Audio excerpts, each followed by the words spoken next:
ਜੀ ਸਾਜੀ ਨਵਾਜੀ ਅਤੀ ਸਤਿਕਾਰਯੋਗ ਸਾਧ ਸੰਗਤ ਜੀ, ਆਪ ਜੀ ਵਡਭਾਗੇ ਹੋ ਜੋ ਬੜੇ ਹੀ ਪ੍ਰੇਮ ਅਤੇ ਸਤਿਕਾਰ ਦੇ ਨਾਲ ਦੀਨ ਦੁਨੀਆ ਦੇ ਮਾਲਕ ਸਤਿਗੁਰੂ ਸ੍ਰੀ ਗੁਰੂ ਨਾਨਕ ਦੇਵ ਜੀ ਮਹਾਰਾਜ ਉਹਨਾਂ ਦਾ ਪਾਵਨ ਇਤਿਹਾਸ ਸਰਵਣ ਕਰ ਰਹੇ ਹੋ। ਕੱਲ੍ਹ ਤੱਕ ਆਪ ਜੀ ਨੇ ਸੁਣਿਆ ਹੈ ਕਿ ਸਤਿਗੁਰੂ ਸ੍ਰੀ ਗੁਰੂ ਨਾਨਕ ਦੇਵ ਮਹਾਰਾਜ ਸੱਚੇ ਪਾਤਸ਼ਾਹ ਜੀ ਨੇ ਆਪਣੇ ਅਨੰਨ ਸਿੱਖ ਬਹੁਤ ਹੀ ਪਿਆਰੇ ਸੇਵਕ ਭਾਈ ਲਹਿਣਾ ਜੀ ਨੂੰ ਗੁਰਿਆਈ ਦੇ ਕੇ ਗੁਰਗੱਦੀ 'ਤੇ ਬਿਠਾ ਦਿੱਤਾ ਔਰ ਉਹਨਾਂ ਨੂੰ ਆਖਿਆ ਕਿ ਅੱਜ ਤੋਂ ਤੁਹਾਡਾ ਨਾਮ ਅੰਗਦ ਹੋਏਗਾ ਅਤੇ ਤੁਸੀਂ ਮੇਰਾ ਹੀ ਰੂਪ ਹੋਵੋਗੇ, ਗੁਰਿਆਈ 'ਤੇ ਸੁਭਾਇਮਾਨ ਹੋ। ਤੁਹਾਨੂੰ ਮੈਂ ਆਪਣੇ ਅੰਗ ਤੋਂ, ਆਪਣੇ ਸਰੀਰ ਤੋਂ, ਆਪਣੇ ਆਪੇ 'ਚੋਂ ਪੈਦਾ ਕੀਤਾ ਹੈ। ਗੁਰਿਆਈ ਬਖਸ਼ਿਸ਼ ਕਰਨ ਤੋਂ ਬਾਅਦ ਗੁਰੂ ਨਾਨਕ ਦੇਵ ਮਹਾਰਾਜ ਸੱਚੇ ਪਾਤਸ਼ਾਹ ਜੀ ਨੇ ਭਾਈ ਲਹਿਣਾ ਜੀ ਤੋਂ ਆਪ ਆਪਣੀ ਸਾਰੀ ਬਾਣੀ ਸੁਣੀ, ਜਿੰਨੀ ਵੀ ਬਾਣੀ ਗੁਰੂ ਨਾਨਕ ਦੇਵ ਮਹਾਰਾਜ ਨੇ ਉਚਾਰਨ ਕੀਤੀ। ਜਪਜੀ ਸਾਹਿਬ ਦੀ ਬਾਣੀ ਜਦੋਂ ਪੜ੍ਹੀ ਸੁਣੀ ਗਈ ਅਤੇ ਗੁਰੂ ਨਾਨਕ ਸਾਹਿਬ ਨੇ ਜਪਜੀ ਸਾਹਿਬ ਦੀ ਬਾਣੀ ਦਾ ਬਹੁਤ ਵੱਡਾ ਮਹੱਤਮ ਦੱਸਿਆ ਕਿ ਜਿਹੜਾ ਵੀ ਇਹ ਬਾਣੀ ਨੂੰ ਜਪਜੀ ਸਾਹਿਬ ਨੂੰ ਪੜ੍ਹੇਗਾ ਉਹ ਸਿੱਖ ਨੂੰ ਜੋ ਵੀ ਮਨ ਦੀ ਕਾਮਨਾ ਹੋਏਗੀ ਪੂਰੀ ਹੋ ਜਾਏਗੀ। ਜਪਜੀ ਦਾ ਪਾਠ ਨਿਰੰਤਰ ਕਰੇ, ਜਾਪ ਬਣਾ ਲਏ, ਕਿਉਂਕਿ ਕਈ ਵਾਰ ਐਸਾ ਵੀ ਹੁੰਦਾ ਕੋਈ ਬੰਦਾ ਕਰਦਾ ਕੁਝ ਹੈ ਨਹੀਂ, ਆਪਣੇ ਜੋਗਾ ਹੀ ਮਸਾਂ ਹੁੰਦਾ ਹੈ ਅਤੇ ਮੰਗਦਾ ਬਹੁਤ ਕੁਝ ਹੈ। ਬਾਣੀ 'ਚ ਉਹਨਾਂ ਦੀ ਵੀ ਗੱਲ ਦੱਸੀ ਹੈ ਕਿ ਸੇਵਾ ਥੋੜ੍ਹੀ ਮੰਗਣ ਬਹੁਤਾ। ਜਿੱਡੀ ਵੱਡੀ ਇੱਛਾ ਹੋਵੇ ਉਸ ਤਰੀਕੇ ਦੇ ਨਾਲ ਬਾਣੀ ਦਾ ਜਾਪ ਬੰਨ੍ਹ ਲਏ। 11 ਪਾਠ, 7 ਪਾਠ, 15 ਪਾਠ, 21 ਪਾਠ ਵੀ ਜਪਜੀ ਸਾਹਿਬ ਦੇ ਗੁਰਸਿੱਖ ਕਰ ਲੈਂਦੇ ਆ। ਪਰ ਮਹਾਰਾਜ ਗੁਰੂ ਨਾਨਕ ਸਾਹਿਬ ਨੇ ਆਖਿਆ, ਜਿਸ ਗੁਰਸਿੱਖ ਨੇ ਜਪਜੀ ਸਾਹਿਬ ਦੀ ਬਾਣੀ ਨੂੰ ਆਪਣੇ ਜੀਵਨ ਦਾ ਆਧਾਰ ਬਣਾ ਲਿਆ, ਉਸ ਗੁਰਸਿੱਖ ਨੂੰ ਜੀਵਨ ਦੇ ਵਿੱਚ ਕਿਸੇ ਚੀਜ਼ ਦੀ ਕਮੀ ਨਹੀਂ ਆਏਗੀ। ਨਾਲ ਗੁਰੂ ਜੀ ਨੇ ਇਹ ਵੀ ਆਖਿਆ ਕਿ ਜਪਜੀ ਪੜ੍ਹਨ ਵਾਲੇ ਸਿੱਖ ਦੇ ਉੱਤੇ ਕਿਸੇ ਚੀਜ਼ ਦਾ, ਭੈੜੀ ਚੀਜ਼ ਦਾ ਅਸਰ ਨਹੀਂ ਹੋ ਸਕਦਾ। ਦੁਨੀਆ ਦੇ ਲੋਕ ਬਹੁਤ ਥਾਂ ਥਾਂ ਭਟਕਦੇ ਫਿਰਦੇ ਆ, ਕੋਈ ਕਿਤੇ ਤੁਰਿਆ ਫਿਰਦਾ, ਕੋਈ ਕਿਤੇ, ਪਰ ਬਾਣੀ ਪੜ੍ਹਨ ਵਾਲਾ ਬੰਦਾ, ਗੁਰਸਿੱਖ ਜਿਹੜਾ ਜਪਜੀ ਦਾ ਪ੍ਰੇਮੀ ਹੈ, ਉਹਦੇ ਉੱਤੇ ਕਿਸੇ ਤੰਤਰ ਮੰਤਰ ਜੰਤਰ ਦਾ ਕੋਈ ਅਸਰ ਨਹੀਂ ਹੋ ਸਕਦਾ। ਜਿਹੜਾ ਜਪਜੀ ਦੀ ਬਾਣੀ ਪੜ੍ਹੇਗਾ, ਗੁਰੂ ਨਾਨਕ ਸਾਹਿਬ ਕਹਿੰਦੇ ਮੇਰੇ ਨੇੜੇ ਹੋ ਜਾਏਗਾ।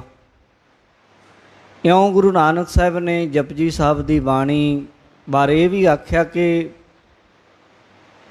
ਜਿਹੜਾ ਜਪਜੀ ਸਾਹਿਬ ਜੀ ਨੇ ਕੰਠ ਨਹੀਂ ਕੀਤਾ, ਮਨੁੱਖਾ ਜਨਮ ਧਾਰ ਕੇ ਸਿੱਖਾਂ ਦੇ ਘਰ ਜਨਮ ਲੈ ਕੇ, ਮਹਾਰਾਜ ਕਹਿੰਦੇ ਉਹ ਸਿੱਖ ਕਾਹਦਾ, ਕਿਸ ਤਰ੍ਹਾਂ ਦਾ, ਕਿਸੇ ਕੰਮ ਦਾ ਨਹੀਂ, ਖਾਲੀ ਹੈ, ਸਮਝ ਲਓ, ਭੇਖੀ ਆਖਿਆ ਉਹਨੂੰ। ਇਸ ਲਈ ਬਾਣੀ ਬਾਰੇ ਗੁਰੂ ਜੀ ਨੇ ਆਪ ਗੁਰੂ ਅੰਗਦ ਦੇਵ ਸਾਹਿਬ ਨੂੰ ਸਾਰੀ ਬਾਣੀ ਆਪ ਸੁਣੀ, ਪ੍ਰੇਮ ਦੇ ਨਾਲ ਬਾਣੀ ਬਾਰੇ ਵੀ ਦੱਸਿਆ, ਉਹ ਆਪ ਨੇ ਕੱਲ੍ਹ ਸੁਣਿਆ ਹੈ।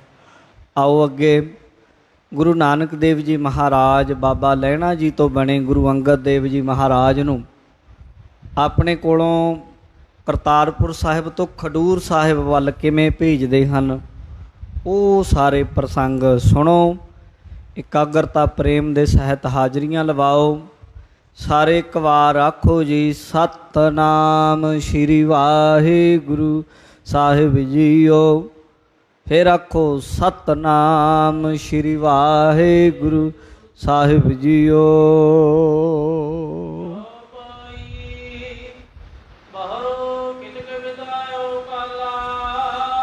ਇਉਂ ਗੁਰਿਆਈ ਦੀ ਸੇਵਾ ਗੁਰੂ ਅੰਗਦ ਦੇਵ ਸਾਹਿਬ ਨੂੰ ਦੇਣ ਤੋਂ ਬਾਅਦ ਗੁਰੂ ਨਾਨਕ ਦੇਵ ਸਾਹਿਬ ਮਹਾਰਾਜ ਜੀ ਨੇ ਆਪਣੇ ਕੋਲ ਭਾਈ ਸਿੱਖਾਂ ਨੂੰ, ਗੁਰੂ ਅੰਗਦ ਦੇਵ ਸਾਹਿਬ ਨੂੰ ਕੋਲ ਰੱਖਿਆ। ਇੱਦਾਂ ਹੀ ਕੁਝ ਸਮਾਂ ਬਤੀਤ ਹੁੰਦਾ ਗਿਆ।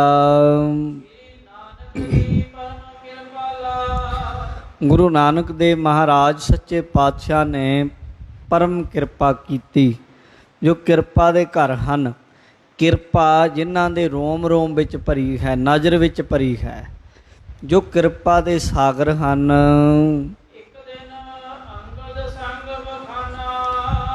ਇੱਕ ਦਿਨ ਦੀ ਕਿਸੇ ਦਿਨ ਦੀ ਗੱਲ ਕਵੀ ਜੀ ਦੱਸ ਰਹੇ ਨੇ ਕਿ ਗੁਰੂ ਅੰਗਦ ਦੇਵ ਜੀ ਨੂੰ ਆਪਣੇ ਕੋਲ ਗੁਰੂ ਨਾਨਕ ਸਾਹਿਬ ਨੇ ਬਿਠਾਇਆ ਹੋਇਆ ਤੇ ਆਪਣੇ ਪਰਮ ਪਿਆਰੇ ਸਿੱਖ ਆਪਣਾ ਹੀ ਰੂਪ ਬਣਾ ਲਏ। ਗੁਰੂ ਅੰਗਦ ਦੇਵ ਜੀ ਨੂੰ ਗੁਰੂ ਨਾਨਕ ਸਾਹਿਬ ਨੇ ਆਖਿਆ, ਬਚਨ ਕੀਤਾ,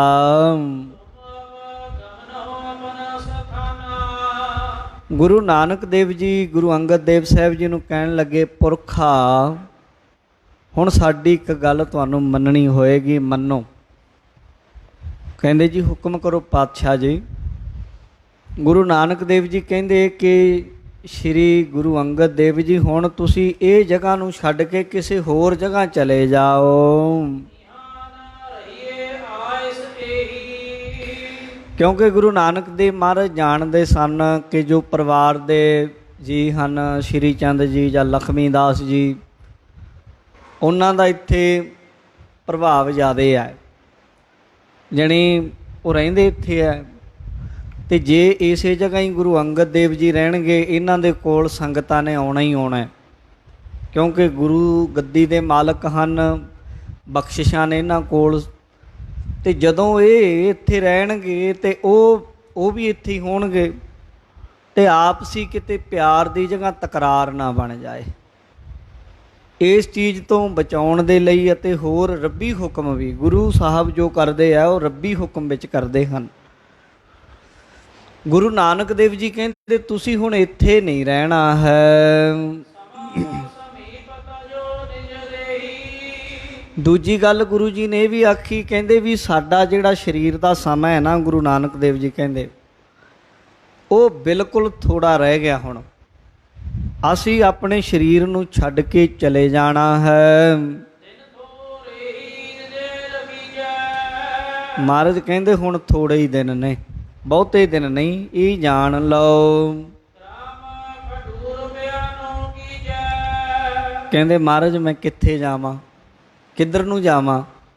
ਗੁਰੂ ਨਾਨਕ ਦੇਵ ਮਹਾਰਾਜ ਕਹਿੰਦੇ ਆਪਣੇ ਨਗਰ ਚਲੇ ਜਾਓ, ਖਡੂਰ ਪਿੰਡ, ਖਡੂਰ ਸਾਹਿਬ ਜੀ ਨੂੰ ਕਹਿੰਦੇ ਆ, ਉੱਥੇ ਚਲੇ ਜਾਓ।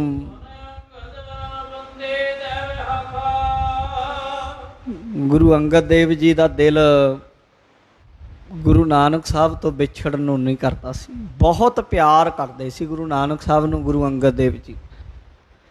ਹੱਥ ਜੋੜ ਲਏ, ਹੱਥ ਜੋੜ ਕੇ ਸਿਰ ਝੁਕਾ ਲਿਆ।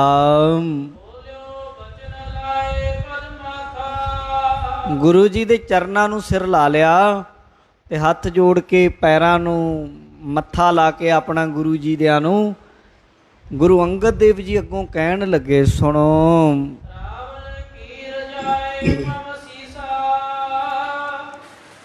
ਸਾਧ ਸੰਗਤ ਜੀ ਗਲਾ ਭਰ ਆਇਆ, ਅੱਖਾਂ ਦੇ ਵਿੱਚ ਮਨੋਂ ਵਿਰਾਗ ਆ ਗਿਆ, ਜ਼ੁਬਾਨ 'ਚੋਂ ਕੁਝ ਬੋਲਿਆ ਨਾ ਜਾਵੇ, ਪਰ ਫਿਰ ਵੀ ਹੱਥ ਜੋੜ ਕੇ ਕਹਿਣ ਲੱਗੇ, ਕਹਿੰਦੇ ਮਹਾਰਾਜ ਤੁਹਾਡੀ ਰਜ਼ਾ, ਤੁਹਾਡਾ ਹੁਕਮ ਮੇਰੇ ਸਿਰ ਮੱਥੇ ਹੈ ਹਮੇਸ਼ਾ। ਜੋ ਤੁਸੀਂ ਬਚਨ ਕਹਿ ਦਿੱਤਾ ਮੈਂ ਉਹ ਤੋਂ ਮੁੜ ਨਹੀਂ ਸਕਦਾ।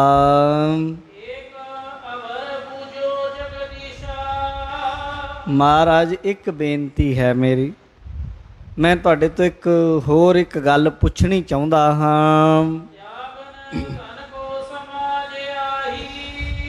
ਸਤਿਗੁਰੂ ਜੀ ਮੈਂ ਤੁਹਾਡੇ ਬਿਨਾਂ ਕਿਵੇਂ ਰਹਿ ਜਾਵਾਂਗਾ, ਮੇਰਾ ਰਹਿਣਾ ਬੜਾ ਔਖਾ ਹੈ। ਮਹਾਰਾਜ ਗੁਰੂ ਨਾਨਕ ਸਾਹਿਬ ਨੇ ਸਮਝਾਇਆ ਕਿ ਹੇ ਗੁਰੂ ਅੰਗਦ ਦੇਵ ਜੀਓ, ਭਾਈ ਪੁਰਖਾ ਹੁਕਮ ਇਹੀ ਹੈ ਮਾਲਕ ਦਾ, ਵਾਹਿਗੁਰੂ ਦਾ ਹੁਕਮ ਇਹ ਹੈ ਕਿ ਜਦੋਂ ਅਸੀਂ ਸਰੀਰ ਛੱਡਣਾ ਤੁਸੀਂ ਸਾਡੇ ਕੋਲ ਹੋਣੇ ਨਹੀਂ ਚਾਹੀਦੇ। ਬਸ ਪਹਿਲੀ ਗੱਲ। ਗੁਰੂ ਅੰਗਦ ਦੇਵ ਜੀ ਨੇ ਪੁੱਛਿਆ, ਮਹਾਰਾਜ ਜਦੋਂ ਤੁਸੀਂ ਸਰੀਰ ਛੱਡਣਾ ਹੈ ਉਸ ਵੇਲੇ ਮੈਂ ਫਿਰ ਉਦੋਂ ਕੋਲ ਤਾਂ ਆ ਸਕਦਾ ਨਾ ਜੀ, ਮੈਂ ਆ ਜਾਵਾਂ ਉਦੋਂ। ਚਲੋ ਹੁਣ ਚਲਾ ਜਾਣਾ ਤੁਹਾਡੀ ਗੱਲ ਮੰਨ ਕੇ।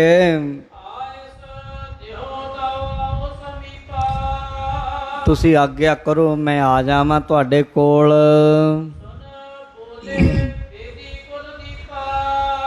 ਗੁਰੂ ਨਾਨਕ ਦੇਵ ਮਹਾਰਾਜ ਨੇ ਆਖਿਆ, ਕਹਿਣ ਲੱਗੇ ਸੁਣੋ ਹੇ ਭਾਈ ਪੁਰਖਾ ਗੁਰੂ ਅੰਗਦ ਦੇਵ ਜੀਓ ਸੁਣੋ।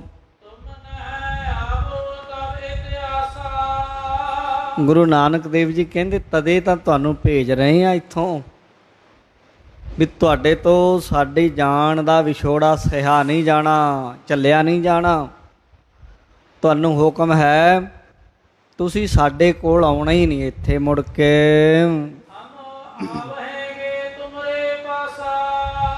ਗੁਰੂ ਨਾਨਕ ਦੇਵ ਮਹਾਰਾਜ ਕਹਿੰਦੇ ਅਸੀਂ ਆਵਾਂਗੇ ਤੁਹਾਡੇ ਕੋਲ, ਤੁਸੀਂ ਸਾਡੇ ਕੋਲ ਨਹੀਂ ਆਉਣਾ।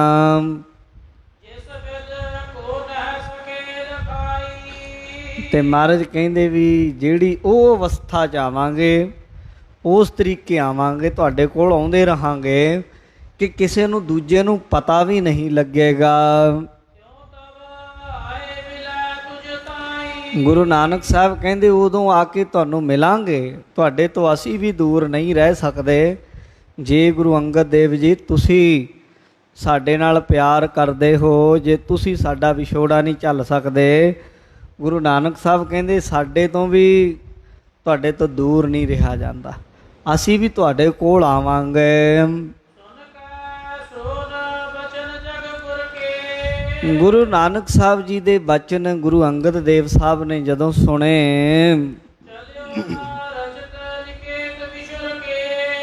ਤੇ ਸਾਧ ਸੰਗਤ ਜੀ ਗੁਰੂ ਜੀ ਦਾ ਬਚਨ ਸੀ ਨਾ ਜਿਹੜਾ, ਉਹ ਬਚਨ ਹੈ ਜਿਹੜਾ ਕਿ ਚਲੇ ਜਾਓ ਉਹ ਵੀ ਮੰਨਣਾ ਹੈ, ਪਰ ਅੰਦਰ ਇੰਨਾ ਪਿਆਰ ਹੈ ਕਿ ਚੱਲਿਓ ਨਾ ਚਾਹਤ ਨਿਕੇਤ ਵਿਛੜ ਕੇ ਗੁਰੂ ਜੀ ਤੋਂ ਛੱਡ ਕੇ ਨਹੀਂ ਜਾਣਾ ਚਾਹੁੰਦੇ।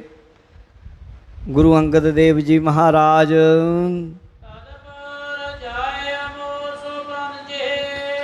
ਪਰ ਸਾਧ ਸੰਗਤ ਗੁਰੂ ਜੀ ਦੀ ਜਿਹੜੀ ਰਜਾ, ਗੁਰੂ ਜੀ ਦਾ ਜਿਹੜਾ ਹੁਕਮ ਹੈ ਅਮੋੜ ਹੈ, ਉਹ ਮੋੜਿਆ ਨਹੀਂ ਜਾ ਸਕਦਾ।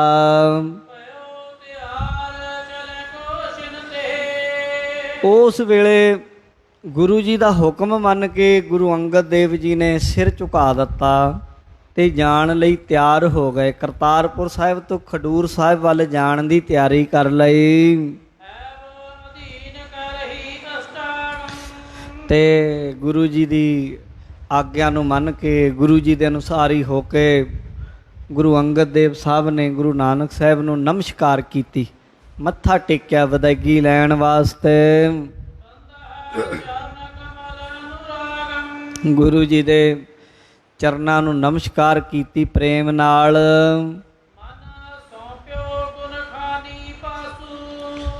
ਇਹ ਇੱਕ ਬੜੀ ਸਾਧ ਸੰਗਤ ਜੀ ਕਹਿ ਲਓ ਕਿ ਔਖੀ ਇੱਕ ਤਰ੍ਹਾਂ ਦੀ ਇਹ ਘਾਟੀ ਸੀ ਜਾਂ ਔਖਾ ਮਾਰਗ ਸੀ ਗੁਰੂ ਜੀ ਨੂੰ ਛੱਡ ਕੇ ਜਾਣ ਵਾਲਾ। ਬਾਕੀ ਸਭ ਕੰਮ ਸੌਖੇ ਲੱਗਦੇ ਸੀ ਉਹਨਾਂ ਨੂੰ, ਸਭ ਕੁਝ ਕੀਤਾ, ਪਰ ਗੁਰੂ ਜੀ ਨੇ ਆਖ ਦਿੱਤਾ ਜਾਓ ਸਾਡੇ ਤੋਂ ਛੱਡ ਕੇ, ਦੂਰ ਚਲੇ ਜਾਓ। ਇਹ ਵੀ ਤਾਂ ਸੇਵਾ ਹੀ ਆ। ਇੱਕ ਸੇਵਕ ਗੁਰ ਪਾਸ, ਇੱਕ ਗੁਰ ਕਾਰੈ ਲਾਈਆ। ਕਈਆਂ ਤੋਂ ਗੁਰੂ ਜੀ ਨੇੜੇ ਰੱਖ ਕੇ ਸੇਵਾ ਲੈਂਦੇ ਹਨ, ਪਰ ਕਈਆਂ ਨੂੰ ਦੂਰ ਹੀ ਰੱਖਦੇ ਆਪਣੇ ਤੋਂ, ਉਹਨਾਂ 'ਤੇ ਵੀ ਗੁਰੂ ਦੀ ਨਜ਼ਰ ਹੁੰਦੀ ਹੈ, ਪਿਆਰ ਹੁੰਦਾ। ਇਹ ਵੀ ਬਖਸ਼ਿਸ਼ ਦੀ ਖੇਡ ਹੈ। ਪਰ ਜਿਹੜਾ ਪਰਮ ਪ੍ਰੇਮੀ ਹੈ ਉਹ ਛੱਡ ਕੇ ਜਾਣਾ ਨਹੀਂ ਚਾਹੁੰਦਾ।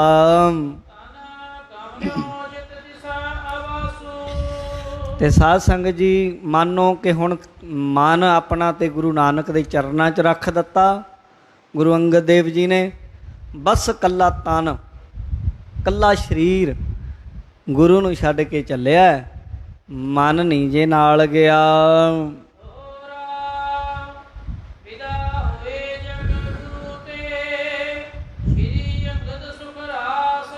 ਗੁਰੂ ਨਾਨਕ ਦੇਵ ਮਹਾਰਾਜ ਜੀ ਤੋਂ ਵਿਦਾਇਗੀ ਲੈ ਕੇ ਗੁਰੂ ਅੰਗਦ ਦੇਵ ਜੀ ਮਹਾਰਾਜ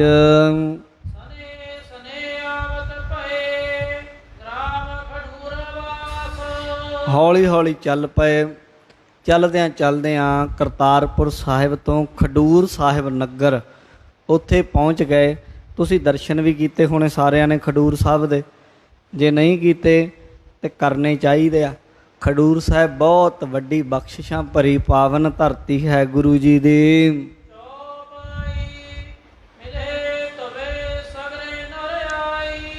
ਜਦੋਂ ਇਹ ਗੱਲ ਤੇ ਪ੍ਰਗਟ ਹੋ ਗਈ ਸਾਰੇ ਪਾਸੇ ਕਿ ਗੁਰੂ ਨਾਨਕ ਸਾਹਿਬ ਨੇ ਗੁਰਿਆਈ ਗੁਰੂ ਅੰਗਦ ਦੇਵ ਸਾਹਿਬ ਨੂੰ ਦੇ ਦਿੱਤੀ, ਸਾਰੇ ਜਿੱਥੇ ਕਿਤੇ ਸਿੱਖ ਸੰਗਤ ਹੈ ਉਹਨਾਂ ਵਿੱਚ ਇਹ ਗੱਲ ਛਿੜ ਗਈ। ਪਤਾ ਹੈ ਜਦੋਂ ਗੁਰੂ ਅੰਗਦ ਦੇਵ ਜੀ ਮਹਾਰਾਜ ਖਡੂਰ ਸਾਹਿਬ ਆਏ, ਨਗਰ ਦੇ ਲੋਕਾਂ ਨੇ, ਪਰਿਵਾਰ ਦੇ ਜੀਆਂ ਨੇ, ਹੋਰ ਸਭਨਾਂ ਨੇ ਬੜਾ ਸਤਿਕਾਰ ਦਿੱਤਾ, ਆ ਕੇ ਮਿਲੇ, ਹੱਥ ਜੋੜੇ, ਨਮਸਕਾਰ ਕੀਤੀ, ਖੁਸ਼ੀ ਨਾਲ ਅੱਗੋਂ ਜਿੰਨਾ ਵੀ ਆਦਰ ਸਿੱਖ ਕਰ ਸਕਦੇ ਸਨ ਪਿਆਰ ਵਾਲੇ ਉਹਨਾਂ ਨੇ ਕੀਤਾ। ਗੁਰੂ ਅੰਗਦ ਦੇਵ ਜੀ ਮਹਾਰਾਜ ਜੋ ਤ੍ਰਿਹਣ ਕੁਲ ਦੇ ਨਿਸ਼ਾਨ ਰੂਪ, ਸ਼ੋਭਨੀਕ, ਸਰਤਾਜ, ਟਿੱਕਾ ਰੂਪ ਹਨ ਗੁਰੂ ਅੰਗਦ ਦੇਵ ਜੀ, ਉਹਨਾਂ ਦਾ ਸਤਿਕਾਰ ਸਾਧ ਸੰਗਤ ਨੇ, ਗੁਰਸਿੱਖਾਂ ਨੇ, ਪਰਿਵਾਰ ਨੇ ਕੀਤਾ ਹੈ। ਗੁਰੂ ਅੰਗਦ ਦੇਵ ਜੀ ਮਹਾਰਾਜ ਨੇ ਆਪਣੇ ਆਪ ਨੂੰ ਪ੍ਰਗਟ ਨਹੀਂ ਕੀਤਾ ਹਜੇ, ਕਿਉਂਕਿ ਗੁਰੂ ਨਾਨਕ ਸਾਹਿਬ ਬੈਠੇ ਹੈ ਨਾ, ਜਿੰਨਾ ਸਮਾਂ ਉਹ ਬੈਠੇ ਆ ਉਨਾ ਸਮਾਂ ਤਾਕਤਾਂ ਸਾਰੀਆਂ ਉਹੀ ਨੇ, ਪਰ ਸਾਰੀ ਆਪਣੀ ਕਲਾ, ਆਪਣੀ ਸ਼ਕਤੀ ਗੁਪਤ ਰੱਖੀ ਹੋਈ ਹੈ। ਗੁਪਤ ਜੇ ਬੈਠੇ ਰਹੇ, ਕਿਸੇ ਨੂੰ ਉਹਨਾਂ ਨੇ ਆਪਣੀ ਸ਼ਕਤੀ, ਆਪਣੀ ਤਾਕਤ ਜਣਾਈ ਨਹੀਂ, ਇਹ ਵੀ ਵੱਡੀ ਗੱਲ ਹੈ। ਹਾਂ, ਜੇਕਰ ਕੋਈ ਗੁਰਸਿੱਖ ਬਹੁਤੀ ਜਗਿਆਸਾ ਵਾਲਾ ਹੁੰਦਾ, ਬਹੁਤਾ ਹੀ ਵੱਡਾ ਅਧਿਕਾਰੀ ਹੁੰਦਾ, ਜੇ ਕਿਸੇ ਦੇ ਅੰਦਰ ਉਹ ਜਗਿਆਸਾ ਹੁੰਦੀ ਨਾ, ਜਿਹੜੀ ਗੁਰੂ ਜੀ ਦੇਖਦੇ ਕਿ ਇਹਨੂੰ ਉਪਦੇਸ਼ ਕਰਨਾ ਹੈ, ਉਹ ਗੁਰਮੁਖ ਆ ਕੇ ਗੁਰੂ ਜੀ ਦੇ ਕੋਲ ਸੇਵਾ ਕਰਦਾ ਹੈ। ਤਾਂ ਗੁਰੂ ਅੰਗਦ ਦੇਵ ਸਾਹਿਬ ਮਹਾਰਾਜ ਫਿਰ ਉਪਦੇਸ਼ ਦੇ ਦਿੰਦੇ ਉਹਨੂੰ ਕਲਿਆਣ ਕਰਨ ਲਈ, ਅਨਥਾ ਨਹੀਂ ਤੇ ਜਿੰਨਾ ਸਮਾਂ ਗੁਰੂ ਨਾਨਕ ਦੇਵ ਸਾਹਿਬ ਰਹੇ ਉਹਨਾਂ ਸਮਾਂ ਆਪ ਜੀ ਨੇ ਬਹੁਤਾ ਕਿਸੇ ਨੂੰ ਉਪਦੇਸ਼ ਵੀ ਨਾ ਕੀਤਾ। ਤੇ ਜਿਹੜਾ ਵੀ ਕੋਈ ਗੁਰਸਿੱਖ ਆਉਂਦਾ ਉਹਨੂੰ ਉਪਦੇਸ਼ ਬੜਾ ਕਮਾਲ ਦਾ ਗੁਰੂ ਜੀ ਦਿੰਦੇ। ਐਸਾ ਉਪਦੇਸ਼ ਗੁਰੂ ਅੰਗਦ ਦੇਵ ਜੀ ਦਿੰਦੇ ਜਿਹਦੇ ਨਾਲ ਬੰਦੇ ਦੇ ਬੰਧਨ ਕੱਟੇ ਜਾਂਦੇ, ਜਿਹਦੇ ਨਾਲ ਬੰਦੇ ਦੇ ਅੰਦਰੋਂ ਵਿਕਾਰ ਮਿਟ ਹੀ ਜਾਂਦੇ ਸਨ। ਵਿਕਾਰਾਂ ਦਾ ਪ੍ਰਭਾਵ ਬਹੁਤ ਹੁੰਦਾ ਹੈ। ਐਸੇ ਉਪਦੇਸ਼ ਬੰਦਾ ਬਥੇਰੇ ਸੁਣਦਾ ਹੈ ਪਰ ਅਸਰ ਨਹੀਂ ਹੁੰਦਾ, ਪਰ ਗੁਰੂ ਅੰਗਦ ਦੇਵ ਸਾਹਿਬ ਦੇ ਬਚਨਾਂ ਦਾ ਐਸਾ ਅਸਰ ਹੁੰਦਾ ਸੀ ਕਿ ਬੰਦੇ ਦੇ ਅੰਦਰੋਂ ਭਰਮ, ਵਿਕਾਰ ਨਸ ਹੀ ਜਾਇਆ ਕਰਦੇ ਸਨ।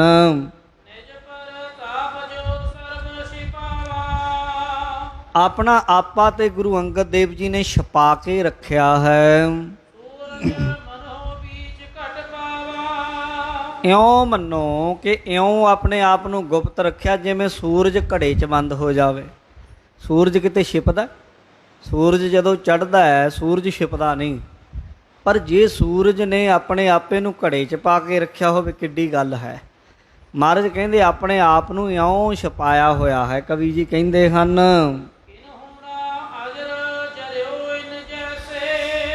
ਐਡੀ ਵੱਡੀ ਸਾਧ ਸੰਗਤ ਜੀ ਅਜਰ ਅਵਸਥਾ ਜੋ ਗੁਰੂ ਅੰਗਦ ਦੇਵ ਸਾਹਿਬ ਨੇ, ਉਹ ਤੇ ਗੁਰੂ ਨਾਨਕ ਹੀ ਹੋ ਗਏ ਨਾ। ਐਡੀ ਵੱਡੀ ਤਾਕਤ, ਐਡੀ ਵੱਡੀ ਸ਼ਕਤੀ, ਐਡੀ ਵੱਡੀ ਪਾਵਰ ਦੇ ਮਾਲਕ ਹੋਣ, ਪਰ ਇਉਂ ਬਿਲਕੁਲ ਸਾਦਗੀ 'ਚ, ਬਿਲਕੁਲ ਨਿਰੋਲ, ਇਕੱਲਿਆਂ ਨਹੀਂ ਰਹਿਣਾ, ਕਿਸੇ ਨਾਲ ਗੱਲੇ ਫਾਲਤੂ ਨਾ ਕਰਨੇ। ਇਹ ਵੀ ਕਹਿੰਦੇ ਨੇ ਕਿ ਐਡੀ ਵੱਡੀ ਅਜਰ ਅਵਸਥਾ ਵੀ ਪਹਿਲਾਂ ਕਿਸੇ ਤੋਂ ਇੱਦਾਂ ਜਰੀ ਨਹੀਂ ਗਈ ਕਦੇ। ਕਹਿੰਦੇ ਨਾ ਪਹਿਲਾਂ ਕਦੇ ਹੋਇਆ, ਕਈ ਯੁੱਗ ਬੀਤ ਗਏ। ਐਸਾ ਹੋਣਾ ਬਹੁਤ ਔਖਾ ਹੈ ਵੀ ਇੰਨੀ ਤਾਕਤ ਹੋਣੀ, ਇੰਨੀ ਸ਼ਕਤੀ ਹੋਣੀ, ਉਹਨੂੰ ਜਰ ਜਾਣਾ, ਉਹਨੂੰ ਝੱਲ ਜਾਣਾ, ਅਚਲ ਤੇਜ ਨੂੰ, ਅਚਲ ਪ੍ਰਕਾਸ਼ ਨੂੰ, ਅਮਿਤ ਸ਼ਕਤੀਆਂ ਨੂੰ, ਅਤੋਲ ਬਲ ਨੂੰ ਝੱਲ ਜਾਣਾ, ਸਮੇਟ ਕੇ ਰੱਖਣਾ, ਇਹ ਵੀ ਵੱਡੀ ਗੱਲ ਹੈ।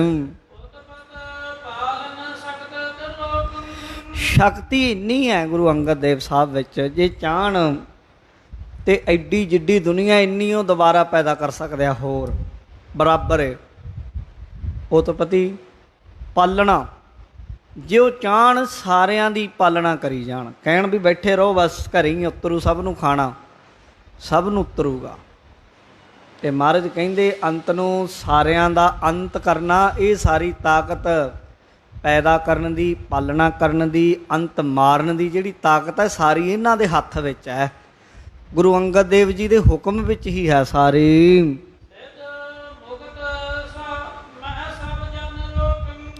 ਤੇ ਮਹਾਰਾਜ ਕਹਿੰਦੇ ਮਾਨੋ ਸਾਰੇ ਸਮੁੰਦਰ ਨੂੰ ਸਿੱਪੀ ਵਿੱਚ ਪਾਇਆ ਹੈ। ਇਹ ਤੇ ਉਹ ਗੱਲ ਹੈ ਜਿਵੇਂ ਐਡੇ ਵੱਡੇ ਅਸਮਾਨ ਨੂੰ ਕੋਈ ਮੁੱਠੀ 'ਚ ਬੰਨ੍ਹ ਲਵੇ।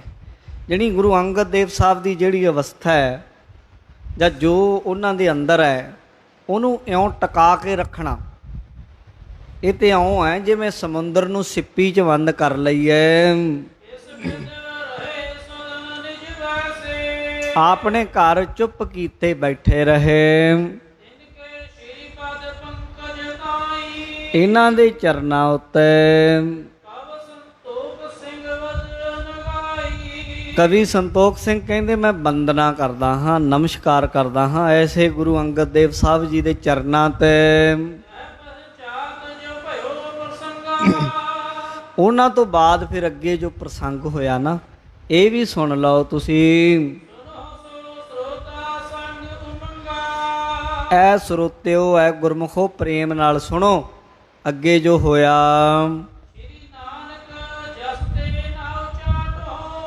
ਤੇ ਗੁਰੂ ਨਾਨਕ ਦੇਵ ਮਹਾਰਾਜ ਸੱਚੇ ਪਾਤਸ਼ਾਹ ਜੀ ਦਾ ਨਾ ਜਿਹੜਾ ਜਸ ਹੈ, ਸਿਫਤ ਹੈ, ਕਵੀ ਜੀ ਕਹਿੰਦੇ ਤੂੰ ਆਪਣੇ ਮਨ ਨੂੰ ਉਚਾਟ ਨਾ ਕਰਿਆ ਕਰੋ, ਸੁਣਿਆ ਕਰੋ। ਜੇ ਕਿਤੇ ਗੁਰੂ ਨਾਨਕ ਦੀ, ਗੁਰੂ ਦੀ ਗੱਲ ਹੋਵੇ, ਆਪਣੇ ਮਨ ਨੂੰ ਬੰਨ੍ਹ ਕੇ ਬਿਠਾਇਆ ਕਰੋ ਭਾਈ। ਕਹਿੰਦੇ ਜੀ ਕਿਉਂ? ਕਹਿੰਦੇ ਗੁਰੂ ਨਾਨਕ ਦੀ ਸਿਫਤ ਜਿਉਂ-ਜਿਉਂ ਸੁਣੋਗੇ ਤੁਹਾਡੇ ਬੰਧਨ ਕੱਟੇ ਜਾਣਗੇ। ਬਾਣੀ 'ਚ ਲਿਖਿਆ ਨਾ ਕੀ ਕਹਿੰਦੇ, ਮੈਂ ਮੂਰਖ ਕੀ ਕੇਤਕ ਬਾਤ ਹੈ, ਕੋਟ ਅਪਰਾਧੀ ਤਰਿਆ ਰੇ, ਗੁਰੂ ਨਾਨਕ ਜਿਨ ਸੁਣਿਆ ਪੇਖਿਆ, ਸੇ ਫਿਰ ਗਰਭਾਸ ਨਾ ਭਰਿਆ ਰੇ। ਬਾਣੀ 'ਚ ਲਿਖਿਆ ਜਿਹਨੇ ਗੁਰੂ ਨਾਨਕ ਦੇਵ ਜੀ ਦੇ ਦਰਸ਼ਨ ਕੀਤੇ ਜਾਂ ਗੁਰੂ ਨਾਨਕ ਦੀ ਗੱਲ ਵੀ ਸੁਣ ਲਈ, ਗੁਰੂ ਦਾ ਸ਼ਬਦ ਸੁਣ ਲਿਆ, ਕਹਿੰਦੇ ਉਹ ਗਰਭ ਜੂਨੀ 'ਚ ਨਹੀਂ ਪੈਂਦਾ, ਮੁੜ ਕੇ ਜਨਮ ਮਰਨ ਤੋਂ ਉੱਤੇ ਉੱਠ ਜਾਂਦਾ ਹੈ। ਕਹਿੰਦੇ ਜਿੱਥੇ ਗੁਰੂ ਨਾਨਕ ਦੇਵ ਮਹਾਰਾਜ ਜੀ ਦਾ ਦਰਬਾਰ ਹੈ ਕਰਤਾਰਪੁਰ ਸਾਹਿਬ ਵਿਖੇ, ਉੱਥੇ ਦੀ ਗੱਲ ਸੁਣੋ ਸਾਰੀ। ਇਹ ਹੁਣ ਕਰਤਾਰਪੁਰ ਸਾਹਿਬ ਦੀ ਗੱਲ ਦੱਸਦੇ। ਇਹਨਾਂ ਨੇ ਗੁਰੂ ਅੰਗਦ ਦੇਵ ਸਾਹਿਬ ਦਾ ਦੱਸ ਦਿੱਤਾ ਕਿ ਉਹ ਕਰਤਾਰਪੁਰ ਸਾਹਿਬ ਤੋਂ ਜਾ ਕੇ ਖਡੂਰ ਸਾਹਿਬ ਚੁੱਪ ਕਰਕੇ ਗੁਪਤ ਜੇ ਰਹਿਣ ਲੱਗ ਪਏ। ਜੇ ਕੋਈ ਬਹੁਤਾ ਪ੍ਰੇਮੀ ਹੁੰਦਾ ਉਹਨੂੰ ਸਤਨਾਮ ਵਾਹਿਗੁਰੂ ਦਾ ਮੰਤਰ ਦੇ ਦਿੰਦੇ, ਤੇ ਨਹੀਂ ਗੁਪਤ ਹੀ ਰੱਖਿਆ ਆਪਣੇ ਆਪ ਨੂੰ। ਇੱਧਰੋਂ ਕਰਤਾਰਪੁਰ ਸਾਹਿਬ ਜਿਹੜਾ ਗੁਰੂ ਨਾਨਕ ਦੇਵ ਜੀ ਦਾ ਦਰਬਾਰ ਹੈ ਨਾ, ਉਹਦੀ ਸ਼ੋਭਾ ਝੱਲੀ ਨਹੀਂ ਜਾਂਦੀ। ਉੱਥੇ ਧਰਮਸ਼ਾਲਾ ਦੇ ਦਰਵਾਜ਼ੇ ਦੇ ਉੱਤੇ ਸਾਧ ਸੰਗਤ ਜੀ ਇੱਕ ਬਹੁਤ ਵੱਡਾ ਦਰਖਤ ਹੈ ਪਿੱਪਲ ਦਾ। ਹੁਣ ਤੇ ਉਹ ਚੀਜ਼ਾਂ ਰਹਿ ਨਹੀਂ ਗਈਆਂ। ਹੁਣ ਅਸੀਂ ਕਹਿੰਦੇ ਹਾਂ ਜੀ ਬੜੀ ਗਰਮੀ ਹੈ, ਬੜੀ ਗਰਮੀ ਹੈ। ਉਹ ਪੁਰਾਣੀਆਂ ਜਿਹੜੀਆਂ ਚੀਜ਼ਾਂ ਸੀ, ਪਿੱਪਲ ਸੀ, ਨਿੰਮ ਸੀ, ਬੋਹੜ ਸੀ, ਟਾਹਲੀਆਂ ਸੀ, ਕਿੱਕਰਾਂ ਸੀ, ਉਹ ਪੁਰਾਣੇ ਜਿਹੜੇ ਦਰਖਤ ਬੂਟੇ ਉਹ ਰਹਿ ਨਹੀਂ ਗਏ। ਹੁਣ ਤੇ ਅਸੀਂ ਗਮਲੇ ਦੇ ਵਿੱਚ ਲਾ ਕੇ 2 ਫੁੱਲ ਸੋਚਦੇ ਪਤਾ ਨਹੀਂ ਅਸੀਂ ਕਿੱਡੀ ਕੁ ਵੱਡੀ ਪ੍ਰਕਿਰਤੀ ਨੂੰ ਸਾਂਭਿਆ। ਫਿਰ ਅਸੀਂ ਝੱਲਦੇ ਹਾਂ ਸਾਧ ਸੰਗਤ। ਪਹਿਲੇ ਟਾਈਮਾਂ ਦੇ ਵਿੱਚ ਦੇਖੋ ਕਿੰਨੀ ਗਰਮੀ ਹੁੰਦੀ, ਨਾ ਅੱਜ ਦੀ ਤਰ੍ਹਾਂ ਏਸੀ, ਨਾ ਬਿਜਲੀਆਂ, ਨਾ ਪੱਖੇ, ਨਾ ਕੂਲਰ। ਬਸ ਇੱਕ ਗੱਲ, ਇਹ 1-2 ਚੀਜ਼ਾਂ ਜ਼ਰੂਰ ਹੁੰਦੀਆਂ। ਪਿੰਡਾਂ ਦੇ ਵਿੱਚ ਵੱਡੇ ਦਰਖਤ ਹੁੰਦੇ, ਬੋਹੜ ਹੋਣੇ, ਪਿੱਪਲ ਹੋਣੇ। ਸਾਰੇ ਪਿੰਡ ਦੇ ਬਜ਼ੁਰਗ, ਮਾਈਆਂ, ਬੀਬੀਆਂ ਨੇ ਉਹਨਾਂ ਦੇ ਥੱਲੇ ਆ ਕੇ ਬੈਠੇ ਰਹਿਣਾ, ਠੰਡੀਆਂ ਹਵਾਵਾਂ ਚੱਲਦੀਆਂ, ਅਤੇ ਉਹਦੇ ਨਾਲੇ ਸਾਰੇ ਸੁਖੀ ਰਹਿੰਦੇ ਸਨ। ਤਾਂ ਸਾਨੂੰ ਹੁਣ ਵੀ ਉਹਨਾਂ ਚੀਜ਼ਾਂ ਵੱਲ ਧਿਆਨ ਦੇਣਾ ਚਾਹੀਦਾ। ਇਹ ਲਿਖਿਆ ਇਤਿਹਾਸ 'ਚ, ਕਹਿੰਦੇ ਗੁਰੂ ਨਾਨਕ ਸਾਹਿਬ ਮਹਾਰਾਜ ਸੱਚੇ ਪਾਤਸ਼ਾਹ ਜੀ ਦੇ ਦਰਬਾਰ ਵਿੱਚ ਬਾਹਰਲੇ ਪਾਸੇ ਨਾ ਦਰਖਤ ਸੀ ਪਿੱਪਲ ਦਾ। ਹੁਣ ਤਾਂ ਸਾਡੇ ਇੱਦਾਂ ਦੇ ਚੁੰਚ ਗਿਆਨੀ ਹੋ ਗਏ, ਜੇ ਅੱਜ ਕੋਈ ਪਿੱਪਲ ਲਾ ਦੇਵੇ ਇਹ ਨਹੀਂ ਪਤਾ ਕੀ ਕਹਿ ਦੇਣੇ ਹਿੰਦੂ ਹੈ। ਇਹ ਤੇ ਹਿੰਦੂ ਮਤ ਦਾ ਪ੍ਰਚਾਰ ਕਰਦਾ, ਗੁਰਦੁਆਰੇ 'ਚ ਦਰਖਤ ਲਾ ਰੱਖੇ ਆ। ਅੱਜ ਦੇ ਦਰਖਤਾਂ ਨੂੰ ਤਾਂ ਕੀ, ਇਹਨਾਂ ਤੋਂ ਗੁਰੂ ਸਾਹਿਬ ਦੇ ਸਮੇਂ ਦੇ ਦਰਖਤ ਨਹੀਂ ਝੱਲੇ ਜਾਂਦੇ ਅੱਜ ਦੇ ਸਿੱਖਾਂ ਤੋਂ।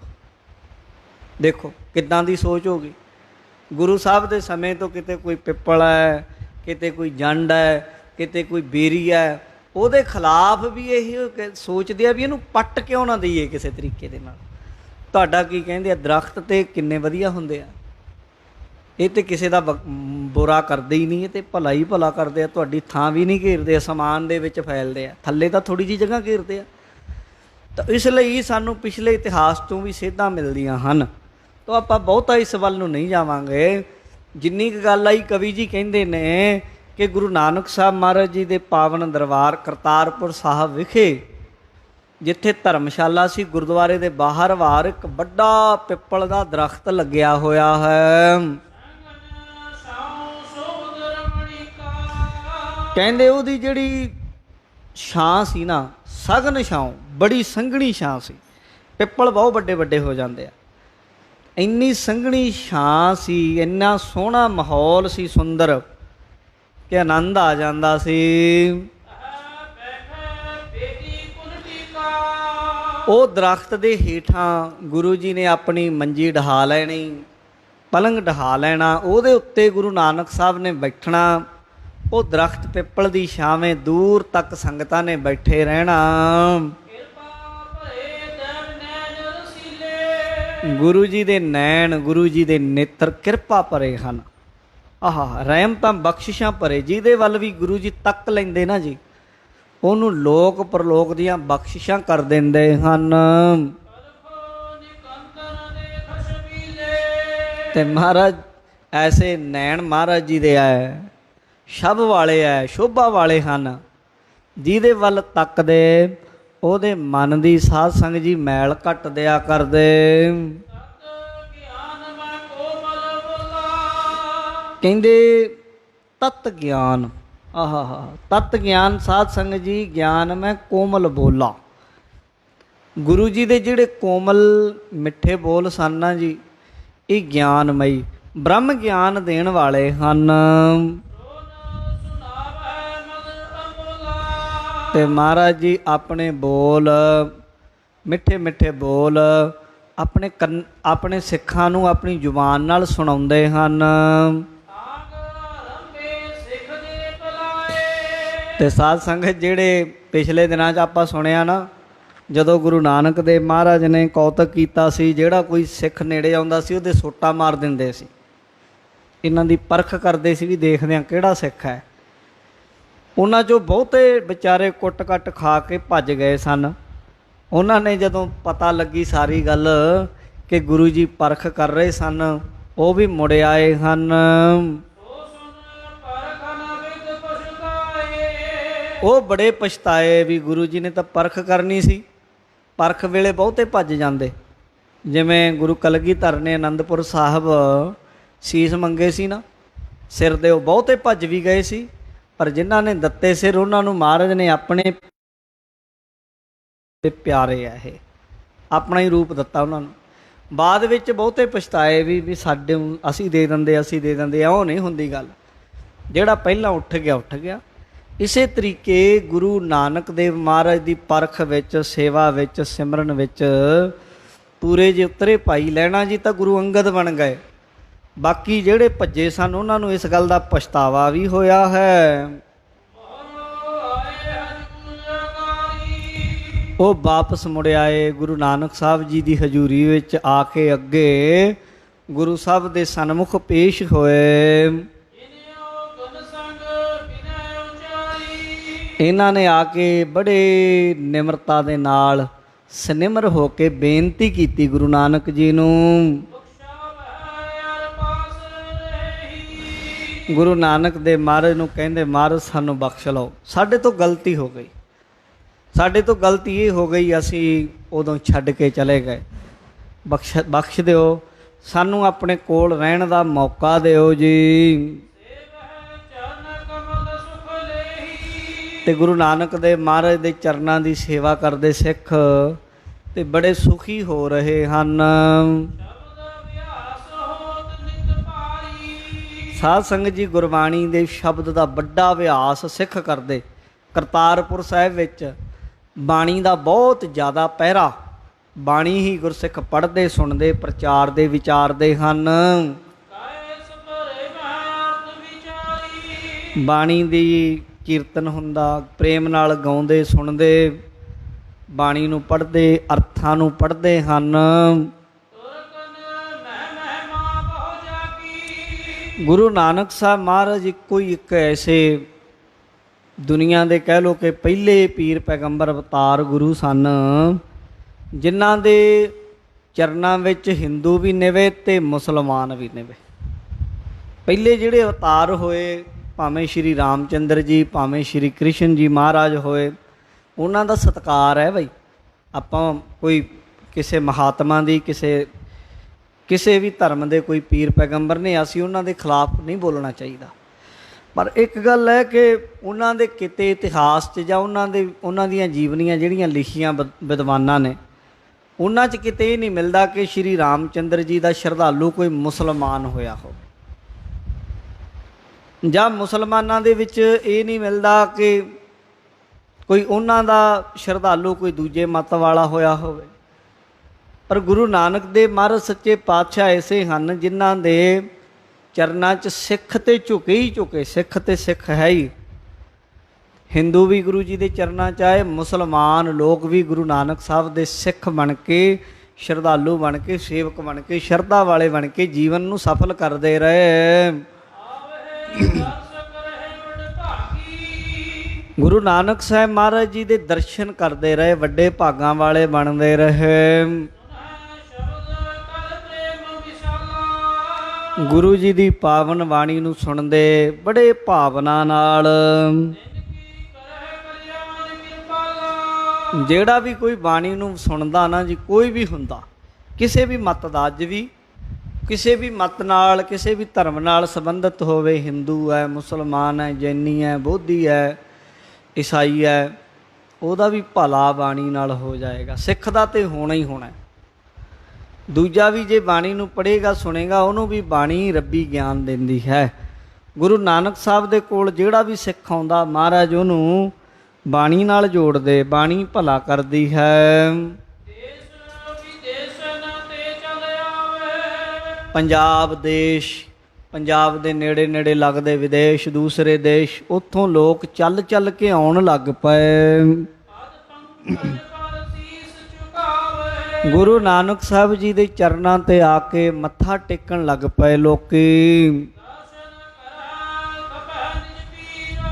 ਤੇ ਗੁਰੂ ਨਾਨਕ ਦੇਵ ਜੀ ਦੇ ਆ ਕੇ ਦਰਸ਼ਨ ਕਰਦੇ ਸਿੱਖ। ਮੁਸਲਮਾਨ ਲੋਕ ਗੁਰੂ ਨਾਨਕ ਸਾਹਿਬ ਬਾਰੇ ਕਹਿੰਦੇ ਇਹ ਖੁਦਾ ਦਾ ਰੂਪ ਹੈ। ਹਾਲਾਂਕਿ ਦੀਨੇ ਇਸਲਾਮ ਦੇ ਅੰਦਰ ਕਲਮਾ ਇਹ ਪੜ੍ਹਾਇਆ ਜਾਂਦਾ, ਲਾ ਇਲਾਹਾ ਇल्लल्लाह, ਰੱਬ ਤੋਂ ਬਿਨਾਂ ਨਹੀਂ ਹੈ ਕੋਈ ਦੂਜਾ ਪੂਜਣ ਦੇ ਯੋਗ, ਕੋਈ ਹੋਰ ਨਹੀਂ ਗੁਰੂ ਰੱਬ ਦੇ ਬਰਾਬਰ। ਪਰ ਇੱਕੋ ਹੀ ਇੱਕ ਪੀਰ ਹੋਏ ਗੁਰੂ ਨਾਨਕ ਦੇਵ ਮਹਾਰਾਜ, ਜਿਨ੍ਹਾਂ ਨੂੰ ਮੁਸਲਮਾਨ ਜਿਨ੍ਹਾਂ ਅੱਗੇ ਸਿਜਦੇ ਕਰਦੇ ਔਰ ਕਹਿੰਦੇ ਰੱਬ ਦਾ ਹੀ ਰੂਪ ਹੈ। ਮੱਕੇ ਵਿੱਚ ਵੀ ਗੁਰੂ ਨਾਨਕ ਸਾਹਿਬ ਮਹਾਰਾਜ ਸੱਚੇ ਪਾਤਸ਼ਾਹ ਦੇ ਅੱਗੇ ਮੁਸਲਮਾਨਾਂ ਸਿਰ ਝੁਕਾਏ। ਜੇ ਭਾਈ ਗੁਰਦਾਸ ਜੀ ਦੀ ਬਾਣੀ ਪੜ੍ਹੋ, ਉਹ ਤੇ ਕਹਿੰਦੇ ਧਰੀ ਨਿਸ਼ਾਨੀ ਕੌਸ ਦੀ ਮੱਕੇ ਅੰਦਰ ਪੂਜ ਕਰਾਈ। ਇਹ ਉਹ ਭਾਈ ਗੁਰਦਾਸ ਜੀ ਨੇ ਜਿਨ੍ਹਾਂ ਨੇ ਗੁਰੂ ਗ੍ਰੰਥ ਸਾਹਿਬ ਦੀ ਬਾਣੀ, ਜਿਨ੍ਹਾਂ ਤੋਂ ਗੁਰੂ ਅਰਜਨ ਦੇਵ ਸਾਹਿਬ ਨੇ ਲਿਖਾਈ, ਜਿਨ੍ਹਾਂ ਨੇ ਗੁਰੂ ਅਰਜਨ ਦੇਵ ਸਾਹਿਬ ਮਹਾਰਾਜ ਜੀ ਦੇ ਹੁਕਮ ਨਾਲ ਬਾਣੀ ਲਿਖੀ। ਉਹ ਬਾਣੀ, ਉਹ ਬੀੜ ਦਾ ਦਰਬਾਰ ਸਾਹਿਬ ਪ੍ਰਕਾਸ਼ ਹੋਇਆ ਤੇ ਪਹਿਲੇ ਗ੍ਰੰਥੀ ਬਾਬਾ ਬੁੱਢਾ ਜੀ ਬਣੇ। ਉਹਨਾਂ ਦੀਆਂ ਵਾਰਾਂ ਭਾਈ ਗੁਰਦਾਸ ਦੀਆਂ ਵਿੱਚ ਲਿਖਿਆ ਹੈ ਕਿ ਗੁਰੂ ਨਾਨਕ ਸਾਹਿਬ ਦੀਆਂ ਖੜਾਮਾਂ ਮੱਕੇ ਦੇ ਵਿੱਚ ਸਾਂਭ ਕੇ ਰੱਖੀਆਂ। ਗੁਰੂ ਨਾਨਕ ਸਾਹਿਬ ਦੇ ਅੱਗੇ ਤੇ ਝੁਕਣਾ ਹੀ ਝੁਕਣਾ। ਗੁਰੂ ਨਾਨਕ ਦੀਆਂ ਖੜਾਮਾਂ ਦਾ ਵੀ ਲੋਕੀ ਪੂਜਾ ਕਰਦੇ ਰਹੇ ਹੈ। ਇਹ ਭਾਈ ਗੁਰਦਾਸ ਦੀਆਂ ਵਾਰਾਂ 'ਚ ਹੁਣ ਵੀ ਲਿਖਿਆ ਹੋਇਆ। ਤਾਂ ਐਸੇ ਗੁਰੂ ਨਾਨਕ ਦੇਵ ਜੀ ਜਦੋਂ ਆਪ ਪ੍ਰਤੱਖ ਵਰਤਦੇ ਸਨ ਤੇ ਸਾਧ ਸੰਗਤ ਲੋਕ ਗੁਰੂ ਨਾਨਕ ਸਾਹਿਬ ਨੂੰ ਖੁਦ ਰੱਬ ਦਾ ਰੂਪ ਮੰਨਦੇ ਸਨ। ਬੜੇ ਮੁਸਲਮਾਨ ਲੋਕ, ਤੁਰਕ ਲੋਕ ਗੁਰੂ ਨਾਨਕ ਸਾਹਿਬ ਦੇ ਮੁਰੀਦ ਬਣੇ, ਸਿੱਖ ਬਣੇ ਹਨ। ਗੁਰੂ ਜੀ ਦੇ ਬਚਨ ਸੁਣਦੇ, ਗੁਰੂ ਜੀ ਦੇ ਬਚਨ ਸੁਣ ਕੇ ਭਰਮ ਕੱਟੇ ਜਾਂਦੇ ਹਨ। ਗੁਰੂ ਨਾਨਕ ਦੇਵ ਜੀ ਦੇ ਜਿਹੜੇ ਬਚਨ ਹਨ ਨਾ, ਉਹ ਸਾਧ ਸੰਗਤ ਜੀ ਆਮ ਤੌਰ 'ਤੇ ਜ਼ਿਆਦਾ ਮੁਸਲਮਾਨ ਲੋਕ ਸ਼ਰੀਅਤ ਦੀ ਗੱਲ ਕਰਦੇ ਆ, ਪਰ ਗੁਰੂ ਨਾਨਕ ਦੇਵ ਸਾਹਿਬ ਮਹਾਰਾਜ ਸ਼ਰੀਅਤ ਤੋਂ ਉੱਤੇ ਦਰ ਹਕੀਕਤ ਦੀ ਗੱਲ, ਮਾਰਫਤ ਦੀ ਗੱਲ ਵੀ ਕਰਦੇ ਆ। ਮੁਸਲਮਾਨਾਂ ਦੇ ਵਿੱਚ 4 ਅਵਸਥਾਵਾਂ ਨੇ, ਸ਼ਰੀਅਤ, ਤਰੀਕਤ, ਮਾਰਫਤ ਅਤੇ ਹਕੀਕਤ। ਚੌਥੀ ਅਵਸਥਾ ਸੱਚ ਨਾਲ ਪਹਿਚਾਣ ਹੋ ਜਾਣੀ। ਪਰ ਗੁਰੂ ਨਾਨਕ ਦੇਵ ਦੇ ਘਰ ਦੇ ਵਿੱਚ ਗੱਲ ਇੱਕ ਓੰਕਾਰ ਤੋਂ ਸ਼ੁਰੂ ਹੁੰਦੀ ਹੈ, ਪਰਮਾਤਮਾ ਦੀ ਗੱਲ ਹੈ। ਜਿਹੜਾ ਗੁਰੂ ਨਾਨਕ ਦੇ ਚਰਨਾਂ ਨਾਲ ਜੁੜਦਾ ਉਹ ਸਿੱਧਾ ਹੀ ਬ੍ਰਹਮ ਨਾਲ, ਪਰਮਾਤਮਾ ਨਾਲ ਜੁੜ ਜਾਂਦਾ ਹੈ। ਗੁਰੂ ਨਾਨਕ ਦੇਵ ਜੀ ਦੇ ਚਰਨਾਂ 'ਚ ਭਾਵੇਂ ਕੋਈ ਸਾਧ ਸੰਗਤ ਜੀ ਬ੍ਰਾਹਮਣ ਵੀ ਹੁੰਦਾ, ਹਾਲਾਂਕਿ ਹੋਰ ਮਤ ਮਤਾਂਤਰਾਂ ਦੇ ਵਿੱਚ ਇਹ ਬਹੁਤ ਵੱਡੀ ਭੈੜੀ ਬਿਮਾਰੀ ਹੈ ਕਿ ਮਨੁੱਖਤਾ ਨੂੰ, ਲੋਕਾਂ ਨੂੰ ਵਰਨਾਂ 'ਚ ਵੰਡ ਦਿੱਤਾ। ਬ੍ਰਾਹਮਣ ਨੂੰ ਸਭ ਤੋਂ ਉੱਚਾ, ਖੱਤਰੀ ਨੂੰ ਉਦੋਂ ਨੀਵਾਂ, ਵੈਸ਼ ਨੂੰ ਉਦੋਂ ਨੀਵਾਂ, ਸ਼ੂਦਰ ਨੂੰ ਤੇ ਫਿਰ ਸਭ ਤੋਂ ਨੀਵਾਂ ਮੰਨਿਆ ਨਾ। ਪਰ ਗੁਰੂ ਘਰ ਦੇ ਅੰਦਰ ਇਹ ਗੱਲ ਹੈ ਨਹੀਂ ਸੀ। ਗੁਰੂ ਘਰ ਦੇ ਅੰਦਰ ਭਾਵੇਂ ਖੱਤਰੀ ਹੋਵੇ, ਭਾਵੇਂ ਬ੍ਰਾਹਮਣ ਹੋਵੇ, ਭਾਵੇਂ ਵੈਸ਼ ਹੋਵੇ, ਭਾਵੇਂ ਸ਼ੂਦਰ ਹੋਵੇ, ਸਾਰਿਆਂ ਨੂੰ ਬਰਾਬਰ ਦਾ ਮਾਣ ਸਨਮਾਨ ਦਿੱਤਾ ਜਾਂਦਾ, ਸਤਿਕਾਰ ਦਿੱਤਾ ਜਾਂਦਾ। ਅਤੇ ਜਿਹੜਾ ਵੀ ਕੋਈ ਗੁਰੂ ਨਾਨਕ ਸਾਹਿਬ ਦਾ ਸਿੱਖ ਹੁੰਦਾ, ਬ੍ਰਾਹਮਣ ਨੂੰ ਆਪਣੇ ਉੱਚੇਪਣ ਦਾ ਮਾਣ ਛੱਡਣਾ ਪੈਂਦਾ, ਅਤੇ ਸ਼ੂਦਰ ਹੁੰਦਾ ਉਹਨੂੰ ਆਪਣੇ ਨੀਵੇਂ ਹੋਣ ਦੀ ਜਿਹੜੀ ਉਹਦੇ ਅੰਦਰ ਹੀਣਤਾ ਹੈ ਉਹ ਛੱਡਣੀ ਪੈਂਦੀ। ਗੁਰੂ ਨਾਨਕ ਦੇਵ ਜੀ ਦੋਵਾਂ ਨੂੰ ਬਰਾਬਰ ਬਿਠਾਉਂਦੇ ਸਨ।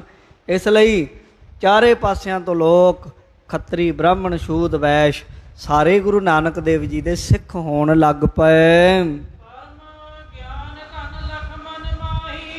ਗੁਰੂ ਨਾਨਕ ਦੇਵ ਮਹਾਰਾਜ ਜੀ ਸੱਚੇ ਪਾਤਸ਼ਾਹ ਜੀ ਦਾ ਜਿਹੜਾ ਗਿਆਨ ਹੈ ਨਾ, ਹਿਰਦੇ ਵਿੱਚ ਪ੍ਰਗਟ ਕਰਦੇ ਸਾਰੇ ਸਿੱਖਾਂ ਦੇ, ਅਤੇ ਗੁਰਸਿੱਖ ਜਾਣਦੇ ਹਨ।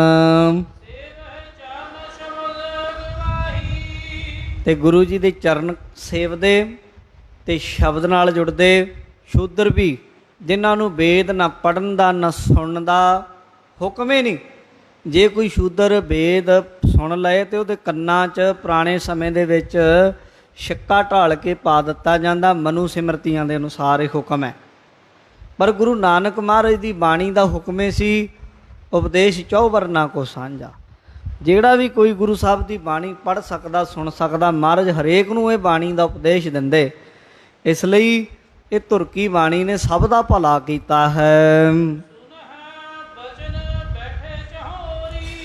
ਲੋਕੀ ਗੁਰੂ ਨਾਨਕ ਦੇਵ ਜੀ ਦੇ ਕੋਲ ਬੈਠਦੇ, ਜਿੱਥੇ ਸਮਾਜ ਦੇ ਵਿੱਚ ਇੰਨੀ ਭੈੜੀ ਗੱਲ ਸੀ ਕਿ ਬ੍ਰਾਹਮਣ ਦੇ ਉੱਤੇ ਕਿਸੇ ਸ਼ੂਦਰ ਦਾ ਪਰਛਾਵਾਂ ਵੀ ਪੈ ਜਾਏ ਤੇ ਉਹਨੂੰ ਦੰਡਨੀਏ ਕਿਹਾ ਜਾਂਦਾ, ਇਹਨੂੰ ਦੰਡ ਮਿਲੇ। ਜਿੱਥੇ ਕਿਤੇ ਬ੍ਰਾਹਮਣ ਵੱਲ ਨੂੰ ਹਵਾ ਵੀ ਕਿਸੇ ਸ਼ੂਦਰ ਦੀ ਨਾ ਚਲੀ ਜਾਏ, ਇੱਕ ਥਾਂ 'ਤੇ ਉਹ ਖਾਣਾ ਤੇ ਦੂਰ ਦੀ ਗੱਲ, ਇੱਕ ਖੂਹ ਤੋਂ ਪਾਣੀ ਨਹੀਂ ਸੀ ਪੀਂਦੇ, ਉੱਥੇ ਗੁਰੂ ਨਾਨਕ ਦੇ ਘਰ ਦੇ ਅੰਦਰ ਦੇਖੋ ਸਾਧ ਸੰਗਤ ਜੀ, ਕਲਯੁਗ ਦੇ ਅੰਦਰ ਸਤਯੁਗ ਗੁਰੂ ਨਾਨਕ ਸਾਹਿਬ ਨੇ ਵਰਤਾ ਦਿੱਤਾ ਕਿ ਸਾਰੇ ਊਚ ਨੀਚ ਇਕੱਠੇ ਬਹਿ ਕੇ ਗੁਰੂ ਸਾਹਿਬ ਦੀ ਪਾਵਨ ਬਾਣੀ ਨੂੰ ਪੜ੍ਹਦੇ ਸੁਣਦੇ ਹਨ। ਸਾਰੇ ਧੰਨ ਧੰਨ ਕਰਦੇ ਆ, ਹੱਥ ਜੋੜਦੇ ਹਨ। ਤੇ ਗੁਰੂ ਨਾਨਕ ਦੇਵ ਮਹਾਰਾਜ ਜੀ ਆਪ ਵਿੱਚ ਵਿਰਾਜਮਾਨ ਹੁੰਦੇ ਹਨ। ਜਿਵੇਂ ਤਾਰਿਆਂ ਦੇ ਵਿੱਚ ਚੰਦਰਮਾ ਹੋਵੇ, ਚੰਦਰਮਾ 'ਚ ਵੀ ਦਾਗ ਹੈ ਪਰ ਮੇਰੇ ਗੁਰੂ ਦੀ ਸ਼ਖਸੀਅਤ 'ਤੇ ਕੋਈ ਦਾਗ ਨਹੀਂ ਹੈ।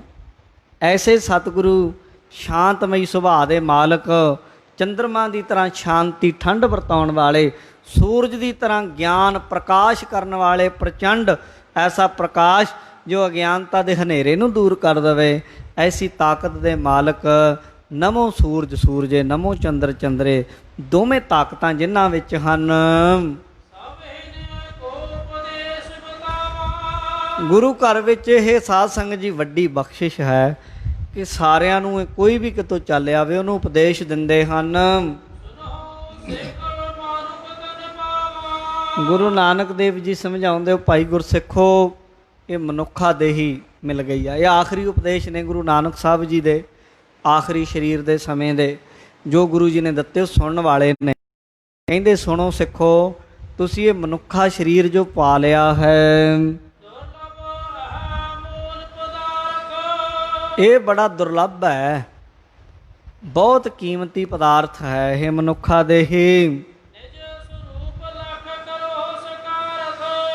ਇਹ ਇੰਨਾ ਕੀਮਤੀ ਜੇ ਸਰੀਰ ਮਿਲਿਆ ਹੈ। ਤੁਸੀਂ ਤੇ ਪੜ੍ਹੇ ਲਿਖੇ ਸ਼ਹਿਰ ਵਾਲੇ ਹੋ, ਸਿਆਣੇ ਹੋ, ਤੇ ਥੋੜ੍ਹਾ ਬਹੁਤਾ ਜਾਣਕਾਰੀ ਵੀ ਰੱਖ ਸਕਦੇ। ਕਿਤੇ ਡਾਕਟਰਾਂ ਨਾਲ ਸੰਪਰਕ ਕਰੋ ਵੀ ਸਰੀਰ ਦੇ ਅੰਗ ਦੀ ਕੀਮਤ ਕੀ ਹੈ ਇੱਕ ਦੀ।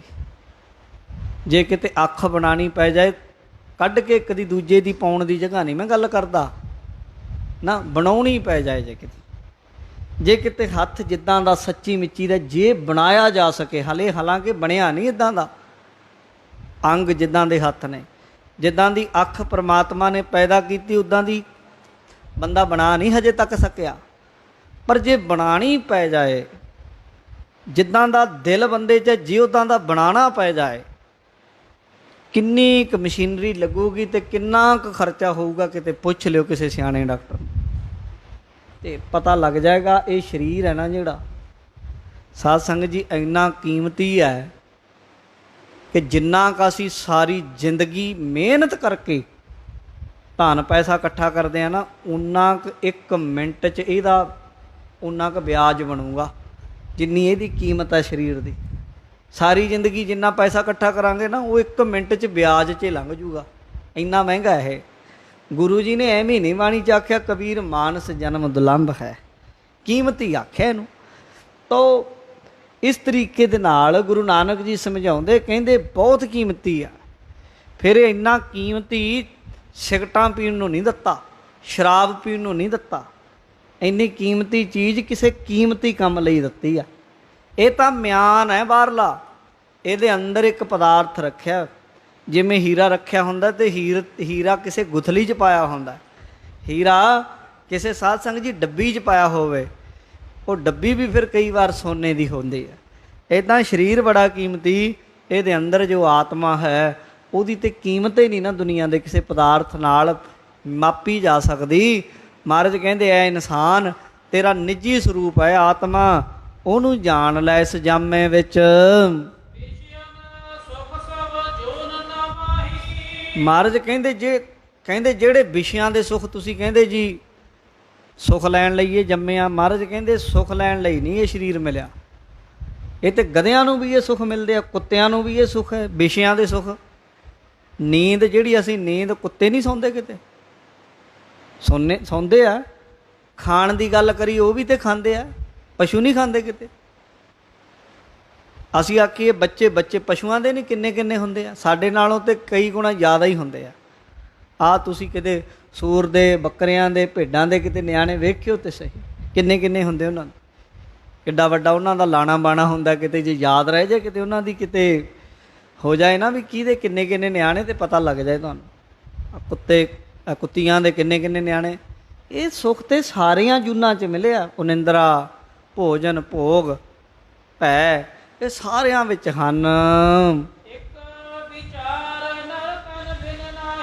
ਬਸ ਇੱਕ ਚੀਜ਼ ਨਹੀਂ ਉਹਨਾਂ ਕੋਲ, ਵਿਚਾਰ ਨਹੀਂ ਆ ਪਸ਼ੂਆਂ ਦੇ ਕੋਲ। ਉਹ ਕਿਸੇ ਯੂਨੀਵਰਸਿਟੀ 'ਚ ਦਾਖਲਾ ਲੈ ਕੇ ਨਾ ਤੁਹਾਡੇ ਤਰ੍ਹਾਂ ਪੜ੍ਹ ਨਹੀਂ ਸਕਦੇ, ਉਹ ਤੁਹਾਡੇ ਤਰ੍ਹਾਂ ਉੱਚੀ ਵਿੱਦਿਆ ਹਾਸਲ ਨਹੀਂ ਕਰ ਸਕਦੇ, ਮਾਨਸਿਕ ਤੌਰ 'ਤੇ, ਬੌਧਿਕ ਤੌਰ 'ਤੇ ਤਰੱਕੀ ਨਹੀਂ ਕਰ ਸਕਦੇ। ਉਹ ਆਪਣੀ ਆਤਮਾ ਦੀ ਪ੍ਰਾਪਤੀ ਕਰਨੀ ਉਹਨਾਂ ਲਈ ਔਖੀ ਹੈ। ਕਿਤੇ ਲੱਖਾਂ 'ਚੋਂ ਇੱਕ ਅੱਧਾ ਕੋਈ ਪਸ਼ੂ ਪੰਛੀ ਕਿਸੇ ਬ੍ਰਹਮ ਗਿਆਨੀ ਦੀ ਕਿਰਪਾ ਨਾਲ ਤਰ ਜਾਏ, ਉਹ ਵੱਖਰੀ ਗੱਲ ਹੈ। ਗੁਰੂ ਚਾਹੇ ਕੁੱਤਿਆਂ ਨੂੰ ਵੀ ਤਾਰ ਲਏ ਗੁਰੂ ਦੇ ਹੱਥ। ਪਰ ਜਿਹੜੀ ਕਹਿ ਲਓ ਕਿ ਆਪਣੇ ਆਪੇ ਦੀ ਤਰੱਕੀ ਕਰਨ ਦੀ ਜੋ ਤਾਕਤ ਆ, ਉਹ ਮਨੁੱਖ ਵਿੱਚ ਰੱਖੀ ਆ। ਚੰਗੇ ਮਾੜੇ ਦੀ ਸਮਝ ਉਹ ਮਨੁੱਖ ਵਿੱਚ ਹੈ, ਹੋਰ ਕਿਸੇ ਵਿੱਚ ਨਹੀਂ, ਮਨੁੱਖਾ ਦੇਹੀ ਵਿੱਚ ਹੈ। ਬਾਕੀ ਦੇ ਸੁੱਖ ਤੇ ਸਾਰੀਆਂ ਦੇਹੀਆਂ ਵਿੱਚ, ਜੂਨਾਂ ਵਿੱਚ ਭੋਗਦਾ ਹੀ ਆਇਆ ਹੈ ਇਨਸਾਨ। ਇਹ ਗੱਲ ਆਪਣੇ ਦਿਲ 'ਚ ਵਿਚਾਰ ਲਓ ਤੁਸੀਂ। ਜੇ ਇੰਨੀ ਕੀਮਤੀ ਦੇਹੀ ਦਿੱਤੀ ਹੈ, ਇਹਦੇ 'ਚ ਕੇਵਲ ਵਿਚਾਰ ਹੈ, ਤੇ ਫਿਰ ਤੂੰ ਵਿਚਾਰ ਕਰਿਆ ਕਰ। ਕਹਿੰਦੇ ਜੀ ਕਾਹਦੇ ਵਿਚਾਰ? ਮਹਾਰਾਜ ਕਹਿੰਦੇ ਇਹ ਜਾਣ ਮੈਂ ਕੌਣ ਆ। ਕੌਣ ਆ? ਜਿਹੜਾ ਮੈਂ ਸ਼ੀਸ਼ੇ ਅੱਗੇ ਖੜ ਕੇ ਟੇਢਾ ਬਿੰਗਾ ਜਾਂ ਮੂੰਹ ਕਰਦਾ ਮੈਂ ਉਹ ਆ? ਉਹ ਨਾ, ਤੂੰ ਇਹ ਨਹੀਂ ਆ। ਤੂੰ ਇਹ ਹੋਵੇਂ ਤੇ ਤੇਰੇ ਬਚਪਨ ਦੀ ਫੋਟੋ ਤੈਨੂੰ ਨਹੀਂ ਪਛਾਣੀ ਜਾਣੀ। ਜੇ ਨਾ ਦਿਖਾਈ ਜਾਵੇ ਨਾ ਬਚਪਨ ਦੀ ਫੋਟੋ ਬੱਚੇ ਨੂੰ ਵੀ ਤੂੰ ਜਵਾਨੀ ਤੱਕ ਆਪਣੀ ਫੋਟੋ ਆਪ ਨਹੀਂ ਪਛਾਣ ਸਕਦਾ। ਰੋਜ਼ ਰੋਜ਼ ਬਦਲਦਾ ਹੈ। ਜਵਾਨੀ 'ਚ ਜੋ ਹੈ ਬੁਢਾਪੇ 'ਚ ਪਛਾਣਿਆ ਨਹੀਂ ਜਾਂਦਾ। ਤੂੰ ਆ ਸਰੀਰ ਥੋੜ੍ਹਾ ਹੈ। ਕਹਿੰਦਾ ਜੀ ਹੋਰ ਫਿਰ ਮੈਂ ਕੀ ਹਾਂ? ਮਹਾਰਾਜ ਕਹਿੰਦੇ ਇਹੀ ਤਾਂ ਵਿਚਾਰ ਨੇ, ਤੂੰ ਕੀ ਹੈ ਇਹ ਜਾਣ ਲੈ। ਸਤ ਅਸਤ, ਅਸਤ ਹੈ ਨਾਸ਼ਵਾਨ, ਸਤ ਹੈ ਸਦਾ ਰਹਿਣ ਵਾਲਾ। ਉਹ ਕੀ ਹੈ? ਜਗਤ ਦਾ ਕਾਰਨ, ਜਗਤ ਦਾ ਮੂਲ, ਜਿਹਨੇ ਜਗਤ ਨੂੰ ਬਣਾਇਆ ਹੈ ਉਹਨੂੰ ਜਾਣਨ ਲਈ ਤੂੰ ਇਸ ਦੁਨੀਆ 'ਚ ਆਇਆ ਹੈ। ਉਹ ਜਾਣ, ਉਧਰ ਨੂੰ ਕਦਮ ਵਧਾ, ਆਪਣੇ ਪੈਰ ਪੁੱਟ ਲੈ। ਮਹਾਰਾਜ ਕਹਿੰਦੇ ਨਾਸ਼ਵੰਤ ਪਦਾਰਥਾਂ ਨੂੰ ਛੱਡ ਕੇ ਜੋ ਸਦੀਵੀ ਸਤਿਨਾਮ ਹੈ ਉਹ ਹੈ ਵਾਹਿਗੁਰੂ। ਕਹਿੰਦੇ ਉਹਦੇ ਨਾਲ ਜੁੜੋ। ਰੋਜ਼ ਦਿਨ ਦੇ ਵਿੱਚ 10-15 ਮਿੰਟ ਟਾਈਮ ਕੱਢਿਆ ਕਰੋ। ਅੱਖਾਂ ਬੰਦ ਕਰਕੇ ਚੌਂਕੜਾ ਮਾਰ ਕੇ ਉੱਚੀ ਆਵਾਜ਼ ਵਿੱਚ ਵਾਹਿਗੁਰੂ ਵਾਹਿਗੁਰੂ ਵਾਹਿਗੁਰੂ ਵਾਹਿਗੁਰੂ ਵਾਹਿਗੁਰੂ, ਇੱਦਾਂ 10-15 ਮਿੰਟ ਕਰਿਆ ਕਰੋ। ਇਹ ਕੰਮ ਹੈ ਜਿਹੜਾ ਤੁਸੀਂ ਕਰਦੇ ਹੋ, ਫਿਰ ਇਹਦੇ ਨਾਲ ਅੰਤਰਮੁਖੀ ਹੋ ਜਾਓਗੇ। ਆ ਜਿਹੜੀ ਦੇਹੀ ਆ, ਸਰੀਰ ਹੈ, ਜੋ ਕੁਝ ਦੇਖ ਰਹੇ ਆ, ਇਹ ਪ੍ਰਪੰਚ, ਇਹ 5 ਤੱਤਾਂ ਦੀ ਰਚਨਾ ਪਸਾਰਾ ਹੈ। ਮਹਾਰਾਜ ਕਹਿੰਦੇ ਨਾਸ਼ਵੰਤ ਹੈ। ਇਹ ਜਿਹਨੇ ਬਣਾਈ ਹੈ ਉਹ ਸੱਚ ਹੈ ਸਦਾ, ਪ੍ਰਮਾਤਮਾ, ਉਹਨੂੰ ਜਾਣੋ। ਕਹਿੰਦੇ ਦੇਖਣ ਨੂੰ ਕਈ ਵਾਰ ਜਿੱਦਾਂ ਰੱਸੀ ਪਈ ਹੋਵੇ ਨਾ, ਰੱਸੀ ਸੱਪ ਲੱਗਦੀ ਹੈ ਹਨੇਰੇ ਵਿੱਚ। ਕਹਿੰਦੇ ਕਈ ਵਾਰੀ ਰੱਸੀ ਵੀ ਸੱਪ ਲੱਗਦੀ ਹੈ, ਮਤਲਬ ਚੀਜ਼ ਹੁੰਦੀ ਕੁਝ ਹੋਰ, ਬੰਦਾ ਜਾਣ ਕੁਝ ਹੋਰ ਲੈਂਦਾ। ਇੱਦਾਂ ਹੀ ਸੰਸਾਰ ਦਾ ਅਸਲ ਰੂਪ ਤਾਂ ਕੁਝ ਹੋਰ ਹੈ, ਬੰਦਾ ਇਹਨੂੰ ਸੱਚ ਜਾਣੀ ਬੈਠਾ ਹੈ ਇਹ ਨਾਸ਼ਵੰਤ। ਮਹਾਰਾਜ ਕਹਿੰਦੇ ਆਪਣੀ ਹਉਮੈ, ਆਪਣੀ ਮਮਤਾ, ਇਹਨੂੰ ਛੱਡ ਦਿਓ। ਆਪਣੇ ਸਰੂਪ, ਆਪਣੇ ਆਪੇ ਨਾਲ ਪਿਆਰ ਕਰਿਆ ਕਰੋ। ਆਪਣਾ ਅੰਦਰਲਾ ਆ ਸਰੀਰ ਨਹੀਂ ਨਾ, ਮਹਾਰਾਜ ਕਹਿੰਦੇ ਇਹਦੇ ਅੰਦਰ ਵੀ ਕੋਈ ਚੀਜ਼ ਹੈ, ਉਹਦੀ ਖੋਜ ਕਰ ਹੈ ਇਨਸਾਨ। ਕਹਿੰਦੇ ਜਿਹੜਾ ਬੰਦਾ ਵੀ ਭਾਈ ਆਪਣੇ ਆਪੇ ਦੀ ਖੋਜ ਕਰੇਗਾ ਉਹ ਭਰਮਾਂ ਚੋਂ ਨਿਕਲੇਗਾ।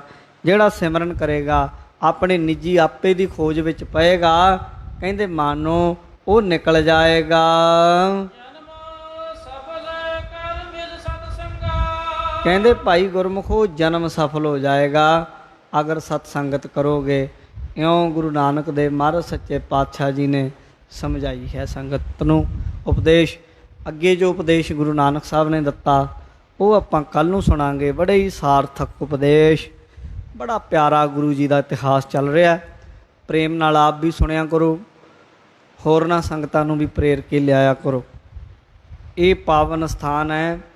ਬੜੀ ਸੰਗਤ ਨੂੰ, ਜਿਹੜੀ ਵੀ ਸੰਗਤ ਆਉਂਦੀ ਹੈ ਸੁਣੀ ਦਾ, ਕਹਿੰਦੇ ਸਾਨੂੰ ਦੱਸਦੇ ਆ ਲੋਕੀ, ਕਹਿੰਦੇ ਜੀ ਇੱਥੋਂ ਸਭ ਕੁਝ ਮਿਲਿਆ। ਕੱਲ੍ਹ ਇੱਕ ਗੁਰਮੁਖ ਪ੍ਰੇਮੀ ਮਿਲਿਆ ਸਾਨੂੰ, ਉਹ ਦੇਖੋ ਬਜ਼ੁਰਗ ਆਪ ਸੀ, ਉਹਦਾ ਮੁੰਡਾ ਸੀ, ਅੱਗੇ ਉਹਦਾ ਪੋਤਰਾ ਸੀ ਛੋਟਾ ਜਿਹਾ 2-3 ਮਹੀਨੇ ਦਾ। ਬਜ਼ੁਰਗ ਨੇ ਦੱਸਿਆ ਜੀ ਮੇਰੇ ਮਾਪਿਆਂ ਨੇ ਵੀ ਮੈਨੂੰ ਇੱਥੋਂ ਲਿਆ। ਆਪ ਕਹਿੰਦਾ ਜੀ ਆਹ ਮੇਰਾ ਪੁੱਤ ਵੀ ਸਾਨੂੰ ਇਸ ਸਥਾਨ ਤੋਂ ਮਿਲਿਆ, ਅੱਗੇ ਪੋਤਰਾ ਵੀ ਸਾਨੂੰ ਇੱਥੋਂ ਮਿਲਿਆ। ਤਾਂ ਕਹਿਣ ਦਾ ਭਾਵ ਸੰਗਤ ਦੀ ਇੰਨੀ ਸ਼ਰਧਾ ਇਸ ਸਥਾਨ ਦੇ ਪ੍ਰਥਾਏ ਵੀ ਇੱਥੇ ਸਭ ਕੁਝ ਇੱਥੋਂ ਲੈ ਰਹੇ। ਪਰ ਜੇ ਗੱਲ ਕਰੀਏ ਬੈਠਣ ਦਾ, ਕਿਸੇ ਕੋਲ ਤੁਹਾਡੇ ਕੋਲ ਟਾਈਮ ਨਹੀਂ। ਕਿੰਨੇ ਕੁ ਵੱਡੇ ਹੋ ਗਏ ਅਸੀਂ ਵੀ ਗੁਰੂ ਕੋਲ ਬੈਠਣ ਦਾ ਟਾਈਮ ਨਹੀਂ। ਪਾਰਟੀਆਂ ਸ਼ਾਰਟੀਆਂ ਲਈ ਬਥੇਰਾ ਟਾਈਮ ਤੁਸੀਂ ਕੱਢ ਲੈਂਦੇ। ਭੁਲੇਖੇ 'ਚ ਨਾ ਰਿਹੋ ਵੀ ਬਹੁਤ ਵੱਡੇ ਅਫਸਰ ਲੱਗੇ, ਵੱਡੀਆਂ ਡਿਊਟੀਆਂ ਨੇ। ਕੁਛ ਨਹੀਂ ਆ ਅਸੀਂ, ਸਾਨੂੰ ਕੋਈ ਨਹੀਂ ਜਾਣਦਾ। ਇੱਥੋਂ ਬਾਹਰ ਨਿਕਲ ਲਓ, ਸਾਡੇ ਤੋਂ ਵੱਡੇ ਵੱਡੇ ਅਫਸਰ 3600 ਤੁਰੇ ਫਿਰਦੇ ਆ। ਸੋ ਸਭ ਤੋਂ ਵੱਡਾ ਸਾਡਾ ਮਾਲਕ ਹੈ ਜਿਹਨੇ ਸਾਡਾ ਜੀਵਨ ਸਾਂਭਣਾ। ਕੁਛ ਨਹੀਂ ਨਾਲ ਨਿਭਣਾ। ਜਿੱਦਣ ਰਿਟਾਇਰਮੈਂਟ ਜੀ ਹੋ ਗਈ ਬਸ ਇਕੱਲੇ ਹੀ ਝੋਲਾ ਚੁੱਕ ਕੇ ਫਿਰਨਾ ਹੈ ਸਬਜ਼ੀਆਂ ਮੰਡੀਆਂ ਦੇ ਵਿੱਚ। ਇਹ ਕੁਰਸੀਆਂ ਦੇ ਨਿੱਘ ਨੁੱਘ ਜੇ ਮਾਣੋ, ਲੋਕਾਂ ਦਾ ਭਲਾ ਕਰੋ, ਪਰਉਪਕਾਰ ਕਰੋ ਜ਼ਰੂਰ। ਮਹਾਰਾਜ ਨੇ ਤੁਹਾਨੂੰ ਇਹ ਕਹਿ ਲਓ ਕਿ ਦਾਤਾਂ ਦਿੱਤੀਆਂ ਨੇ, ਇਹਨਾਂ ਜਿਹੜੀਆਂ ਆਪਣੀਆਂ ਨੌਕਰੀਆਂ ਨੇ ਇਹਨਾਂ 'ਤੇ ਰਹਿ ਕੇ ਇਹਨਾਂ ਦੇ ਸੁੱਖ ਮਾਣੋ, ਲੋਕਾਂ ਦਾ ਭਲਾ ਕਰੋ। ਪਰ ਜਿਹੜਾ ਆਪਣਾ ਅਸਲ ਸਮਾਂ ਗੁਰੂ ਦੀ ਹਜ਼ੂਰੀ 'ਚ ਬੈਠਣਾ ਸਤਸੰਗਤ ਦਾ, ਇਹ ਨਾ ਛੱਡੋ। ਜੇ ਤੁਸੀਂ ਇਹ ਛੱਡ ਬੈਠੇ ਤੇ ਸਮਝੋ ਸਭ ਕੁਝ ਗਵਾ ਲਿਆ, ਕੁਝ ਵੀ ਨਹੀਂ ਖੱਟਿਆ। ਇਸ ਲਈ ਭਾਈ ਸਾਰੀਆਂ ਸੰਗਤਾਂ ਆਇਆ ਵੀ ਕਰੋ। ਕੀਰਤਨ ਦੇ ਸਮੇਂ ਆ ਸਕਦੇ, ਸਵੇਰ ਦੀ ਕਥਾ 7 ਤੋਂ 8 ਹੁੰਦੀ ਉਹਦੇ ਸਮੇਂ, ਜਾਂ ਸ਼ਾਮ ਦੇ ਸਮੇਂ 5 ਤੋਂ 6 ਬੈਠ ਕੇ ਲਾਹੇ ਲਿਆ ਕਰੋ। ਵੱਧ ਤੋਂ ਵੱਧ ਆਪ ਜੁੜੋ, ਹੋਰਨਾਂ ਨੂੰ ਸੰਗਤਾਂ ਨੂੰ ਜੋੜਿਆ ਕਰੋ। ਗੁਰਦੁਆਰਾ ਨਾਢਾ ਸਾਹਿਬ ਪੰਚਕੂਲਾ ਚੰਡੀਗੜ੍ਹ ਦੇ ਨਾਂ ਦੇ ਉੱਤੇ ਇੱਕ ਪੇਜ ਵੀ ਬਣਿਆ ਹੋਇਆ, ਉਹਦੇ ਉੱਤੇ ਵੀ ਇਹ ਕਥਾ ਚੱਲਦੀ ਹੈ, ਫੇਸਬੁੱਕ ਦੇ ਉੱਤੇ ਪਾਈ ਜਾਂਦੀ ਹੈ, YouTube ਉੱਤੇ ਵੀ ਤੁਸੀਂ ਸੁਣ ਸਕਦੇ। ਵੱਧ ਤੋਂ ਵੱਧ ਲਾਹਾ ਲਓ, ਜ਼ਿਆਦਾ ਤੋਂ ਜ਼ਿਆਦਾ ਹਾਜ਼ਰੀਆਂ ਭਰਿਆ ਕਰੋ, ਆਪ ਜੁੜੋ, ਹੋਰਨਾਂ ਨੂੰ ਜੋੜੋ। ਹੋਈਆਂ ਭੁੱਲਾਂ ਦੀ ਖਿਮਾ। ਸਮੂਹ ਸੰਗਤ ਦਾ ਧੰਨਵਾਦ ਜੀ। ਹੇ ਅਚੁੱਤ ਹੇ ਪਾਰ ਬ੍ਰਹਮ, ਅਵਿਨਾਸ਼ੀ ਅਗਨਾਸ਼,